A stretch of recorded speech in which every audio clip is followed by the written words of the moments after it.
মাত্র 100 টাকা পিস বড় বড় তরমুজ এবং বাঙ্গি ক্ষেত থেকে একদম পাকা তরমুজ এবং পাকা বাঙ্গি নিয়ে আসলাম, এবং কোথা থেকে নিয়ে আসলাম সেটা জানার জন্য ভিডিওর সাথে থাক। তার মধ্যে তরমুজের কথা বিশেষ করে আর কি বলবো, আপনারা দেখতেই পাচ্ছেন তরমুজ দেখতে যেমন লাল, খেতেও তেমন মিষ্টি ছিল, আর বাঙ্গি দেখতে যেমন কালারফুল, খেতেও তেমন সুস্বাদু ছিল। তো আমরা গাছ পাকা তরমুজ এবং বাঙ্গি খাওয়ার জন্য আমাদের নীলক্ষাবাসী বন্ধু আলাল প্রধানের দাওয়াতে চলে গেলাম নরসিংদী থেকে বাইকে করে নীলক্ষা। সেখানে গিয়ে আমরা নীলক্ষা বাজার থেকে আমাদের বন্ধু আলালকে নিয়ে চলে গেলাম তাদের নীলক্ষার একদম শেষ প্রান্তে। এইখানে একটি ছোট বাজার আছে, ওইখানে ঘাটের মধ্যে গিয়ে আমরা নৌকাতে উঠলাম।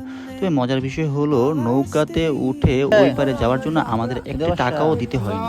এখন হচ্ছে কি খিরা খেতে যাচ্ছি। তরমুজ খাইতে না? তরমুজ আর বাঙ্গি খাইতে না? স্পন্সর ভাই আমাদের আলাল প্রধান, আলাল স্যার, প্রফেসর আলাল আহমেদ প্রধান। তো যাই হোক বন্ধু আলালকে অনেক অনেক ধন্যবাদ আমাদেরকে এত চমৎকার একটি জায়গা নিয়ে যাওয়ার জন্য। চলুন আমরা দেখে আসি যে আমরা আসলে কত চমৎকার একটি জায়গায় গিয়েছিলাম। তো নৌকায় করে মাত্র 2 মিনিটের মতো যেতেই আমাদের নৌকার ভ্রমণটি শেষ হয়ে যায় এবং আমরা ওই পারে গিয়ে পৌঁছি। নীলক্ষা কোথায় বন্ধু? বেড়ারচর। কত সুন্দর জায়গা বন্ধু। এই যে আমরা এখন স্থানীয় লোকের সাথে কথা বলবো, যদিও সে আমাদের বন্ধু কিন্তু সেখানে স্থানীয় বন্ধু। আসলে ভেবেছিলাম বন্ধুর কাছ থেকে এই চরের বিস্তারিত সম্পর্কে জানবো, কিন্তু বন্ধু ক্যামেরার সামনে এসে খুবই লজ্জা পাচ্ছে, সেজন্য বেশি একটা কথা বলতে পারে না। যাই হোক, তো আমরা সবাই মিলে সামনে এগোতে থাকলাম। জঙ্গল যেখানেই যাবেন সেখানেই জঙ্গল, জঙ্গলে আছে মঙ্গল। আপনি জঙ্গলে না গেলে কিন্তু আপনি এখানে মঙ্গল পাবেন না। তো হঠাৎ করে আমাদের চোখে পড়লো গ্রামের সহজ সরল মহিলারা, যে একজন মহিলা কচুরি পানা শুকিয়ে বাসায় নিয়ে যাচ্ছে, এগুলো আসলে রান্নার কাজে ব্যবহার করবে। তো আমাদের মোটু বন্ধু হৃদয় সাইড দিতে মহিলাকে সাইড দিতে একদম জঙ্গলে চলে গেছে। জঙ্গল মানে হঠাৎ করে আমাদের মোটু বন্ধুর নজরে পড়লো চমৎকার একটি সুন্দর গাছ, যা দেখে মোটু বন্ধু দৌড়ে চলে যাচ্ছে। দেখেন এখনই সে দৌড় দিবে, এই যে দৌড় দিল, সে দৌড়ে চলে যাচ্ছে ছবি তোলার জন্য। সে আসলে ছবি তোলার জন্য এত পাগল, তবে সে মানুষকে ছবি তুলে দিবে না, সে চাইবে যেন মানুষ তাকে খুব সুন্দর সুন্দর ছবি তুলে দেয়। তো যাই হোক, আমরা হাঁটতে হাঁটতে মাঠের একদম আমাদের যে মেন আকর্ষণ ছিল সেই মাঠের মধ্য পর্যায়ে চলে এসেছে। এখানে দেখুন কৃষকরা উস্তা ক্ষেত থেকে উস্তা সংগ্রহ করছে, কত সুন্দরভাবে বসে বসে উস্তা সংগ্রহ করছে। তবে উস্তার কিন্তু একটা উপকারিতা হলো, উস্তা ক্ষেতের টাল লাগে না, মাটিতেই কিন্তু উস্তা হয়।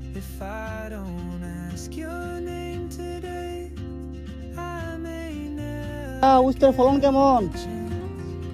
ফলন কেমন? যাক মাশাআল্লাহ, খেতটাও সুন্দর হয়েছে। তো এর মধ্যে আমি কিছুক্ষণ উস্তা চাষির সাথে কথা বললাম। চাষিটা খুবই খুশি, এবছর ফলনও খুব ভালো হয়েছে এবং বাজার দরও খুব ভালো। তো আপনাদের কার কার উস্তা পছন্দ, মানে তিতা কলা পছন্দ, তারা কমেন্টে বলে যাবে। যে এটা দেখতে পাচ্ছেন, এটা হচ্ছে মিষ্টি আলু ক্ষেত। মিষ্টি আলু মাত্র বপন করা হয়েছে। চমৎকার সুন্দর এই মাঠের মধ্যে আসলে ফসলের অভাব নেই। এখন আমরা হাঁটতে হাঁটতে চলে আসলাম আমাদের মেন যে প্রধান আকর্ষণ, আমরা মূলত তরমুজ খাওয়ার জন্য আসলাম। দেখেন কত সুন্দরভাবে মাঠের মধ্যে তরমুজ গাছ দেখা যাচ্ছে না, তরমুজগুলা কিন্তু ছড়িয়ে ছিটে আছে। কত চমৎকার তরমুজ, দেশি তরমুজ। আসলে তরমুজগুলা দেখে সেই ভাইরাল ডায়লগটির কথা মনে পড়ে গেল, তাই আমিও একটু চেষ্টা করে নিলাম, যদিও আমারটি মোটেও সুন্দর হয়নি।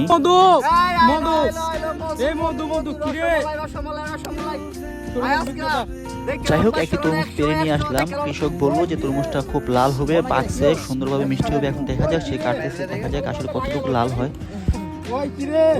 খুবই দুঃখের বিষয়, তরমুজটি আসলে লাল হয়নি। যদিও তরমুজটি পাকছে, কিন্তু আর 2 দিন পরে কাটলে তরমুজটি লাল হতো। তরমুজটি আসলে লাল হয়নি, খুবই দুঃখের বিষয়। যে বড় ভাই লয়েছে আজকে দেখা যাবে মধু রসমালাই, দেখা যাক কোনটা কি হয়। করোনা সরছে বলে, ওই কি রে মধু রসমালাই, আগে তো ছিল না, বড় ভাই ঠিক আছে। ওই কি রে মধু, এই যে ও ঠিক আছে। এবারে চমৎকার, একবারে পুরো রসমালাই, একবারে পুরো দেন। এটা না খাওয়ার লাগে, কিন্তু আমি আচ্ছা এটাই আমাদের সেই বন্ধু আলোর প্রধান, যার জন্য আমরা ক্ষেতের মধ্যে একদম ক্ষেত থেকে গাছ পাকা তরমুজ খেতে আসতে পারছি। হ্যাঁ দেখাচ্ছি, আমি খাই দেখি অবস্থা ভাই, আসলে পুরো রসমালাই রে। তো তরমুজ খাওয়া শেষ করেই এই যে এই বাঙ্গিটা কিন্তু আমি ক্ষেত থেকে আমি কিন্তু এটা বাছাই করে নিয়ে আসছিলাম, পাকা মানে ছাড়াই কিন্তু এগুলা খাই ফেলছে, অলরেডি বাঙ্গা খাই ফেলছে। আপাইতা বন্ধু হৃদয় আরেকবার বানানো কিসের ভর্তা এটা বন্ধু? বাঙ্গির ভর্তা।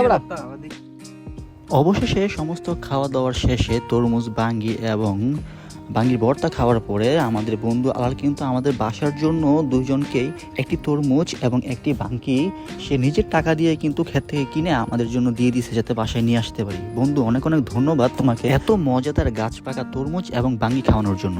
এবং আপনারাও যদি কম দামে মাত্র 100 টাকা করে তরমুজ এবং বাঙ্গি আনতে চান তাহলে ভিডিও দেখে চলে যেতে পারেন নীলক্ষা ডেরার চরে। এখানে গেলে আপনি যেমন খেতে পারবেন মজাদার সুস্বাদু তরমুজ বাঙ্গি এবং ক্ষীরা, তেমনভাবে দেখে আসতে পারবেন চমৎকার সুন্দর একটি চর। তাই দেরি না করে চলে যান নীলক্ষা ডেরার চর।